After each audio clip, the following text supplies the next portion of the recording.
On dit cinéma d'essai, on dit cinéma d'auteur. Disons que c'est des gens qui, pour moi, film après film, construisent plutôt une œuvre. La principale difficulté, c'est que c'est une économie qui est très fragile. Donc un cinéma d'art et essai, même en faisant entre 50 et 100 000 spectateurs par an, c'est une économie qui est très peu rémunératrice. Donc c'est une économie qui, dès que ça dérape, peut vraiment mettre le projet en danger. Ça nécessite d'être très vigilant en fait sur tout ce qui se passe, de tout faire petit à petit et de ne pas être capable de faire des grands pas en avant ou de prendre beaucoup de risques. Il y a une volonté de Kinépolis, qui est le distributeur d'énormément de films flamands.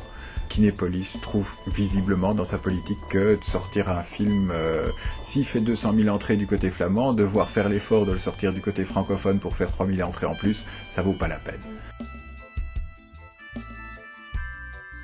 Dans le cinéma, on découvre les choses souvent au fur et à mesure, des marchés, des festivals, de ce qu'on vous envoie, etc. Donc, on achète beaucoup sur scénario parce qu'il y a une très grosse concurrence et qu'on essaye aussi de suivre les auteurs avec lesquels soit on a commencé depuis longtemps, soit une fois qu'on en redécouvre un ou qu'on commence avec le premier film de quelqu'un, on n'a pas forcément autant resté un peu avec les mêmes réalisateurs. Nostalgie du cinéma, nostalgie de la nana, nostalgie du steak qu'on a eu, nostalgie des 1000 € que nous avons reçus il y a 10 ans. Qu'est-ce qu'on fait demain? C'est bien que les gens nostalgiques, tout le monde est nostalgique un petit peu.